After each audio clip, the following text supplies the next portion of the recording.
Hey everybody, how y'all doing? Steve coming at you. Hope you're having a great day. No, I did not fall in the well. No, I've been away for about a week.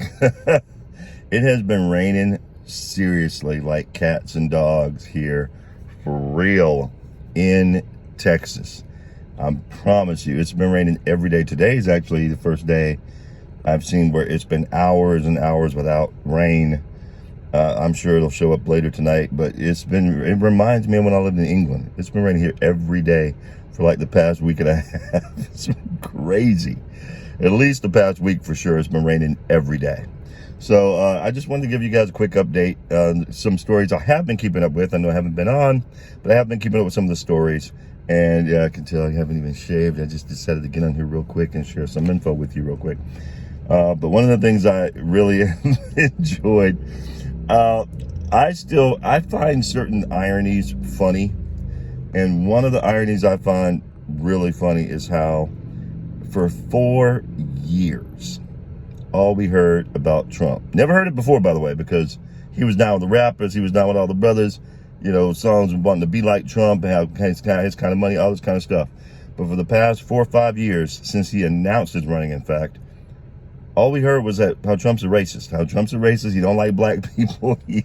White supremacist, all this stuff for 4 years, right? And now you have somebody who's and in that time period, you can't find one overtly racist thing he's actually said. Not one. Not even that whole there are good people on both sides thing, because in that speech, he was talking about, in Charlottesville, he was talking about the people who were protesting for pro and con, the Confederate flag. He was not talking about the white supremacists and the neo-Nazis. He even said that, but the media did a really good job of cutting that part of the speech out. But if you go watch it, he says, the good people on both sides, look, and I'm not talking about the white supremacists and the neo-Nazis, because they should be condemned outright. That was what he said after there are good people on both sides. But that is not the narrative that you got fed. So you can't find one overtly racist thing he said in his time in office. Meanwhile, Biden has a documented history of saying racist things.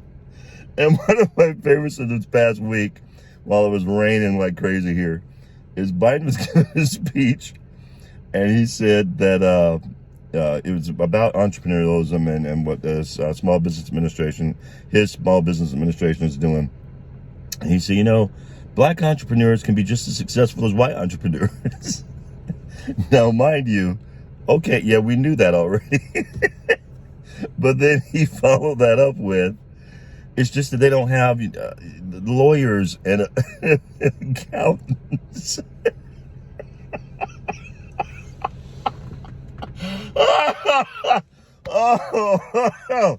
Oh, man, that dude is the best.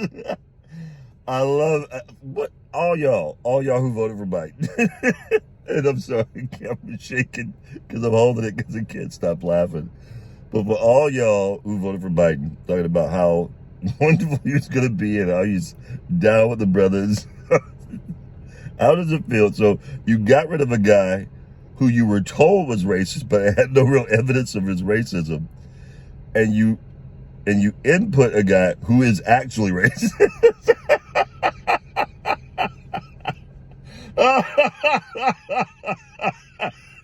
I guess you wanted a real one. You didn't want to deal with no fake racists. You figured if you're gonna get one, I'm going all out. I'm gonna go get me a real one. And I had this conversation with my daughter, who I love. Shout out to all my kids. My youngest daughter, who is brilliant, who's a wonderful lady. I said, you know, honey, he is not the overtly racist. So I want you guys to understand. When I say Biden is racist, I don't mean he's overtly like, I hate black people racist. He is not that. He is instead the racist who believes that white people are better than black people, and he feels guilty about it. It essentially comes down to something I said before. The only difference between white supremacists and white liberals is white liberals feel guilty. That is the only difference. They both believe they're better than black people or anybody else for that matter. But one group feels guilty about it, the other group does not. And Biden just keeps saying stuff that proves that he believes black people ain't that bright. And I just think it's hilarious that that's the group that helped him get elected. Man, y'all some slaves.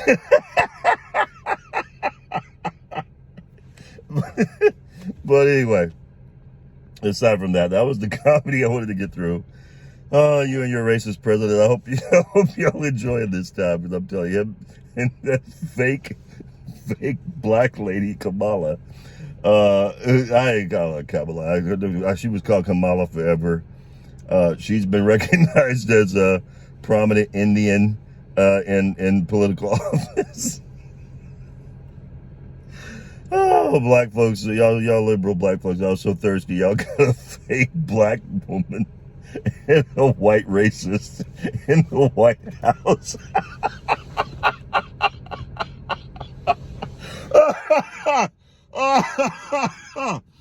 Oh man, they couldn't make this up in Hollywood if they tried. Woo! It's great stuff, man. It's great stuff. Anyway, aside from that, another great thing that took place in the news was LeBron James and the LA Lakers losing to the Phoenix Suns. That was beautiful. That was, because I cannot stand LeBron and his crybaby, sorry, flopping ass. I can't stand the man. He's big, leftist, Marxist. How come all these rich people are Marxists? See, it's easy to be a Marxist when you got money because you can live above it. But why, LeBron, you come from nothing. Why you go, what's wrong with you, bro? But I love the fact that he lost. That was hilarious. And the fact in game 5 in the playoffs and in game 6, he walked off the court with more than 5 minutes in the clock left. That is a sorry ass grown, well, baby, man baby. That's sorry. You sorry, LeBron? What's wrong with you, man? Man up and take that ass whipping. like you should have. What you were leaving the court for? So my week, other than all the rain, has been really, really good. I've been enjoying what's been taking place in both politics and culture, from the standpoint of just the comedy of it. I don't think any of this stuff is really funny because these people are actually in charge as far as in the office. So I don't think any of that's funny. But I think them as people and as public officials are hilarious because there's some people with some buyer's remorse and they just don't want to say it. They just don't want to say it. It's okay.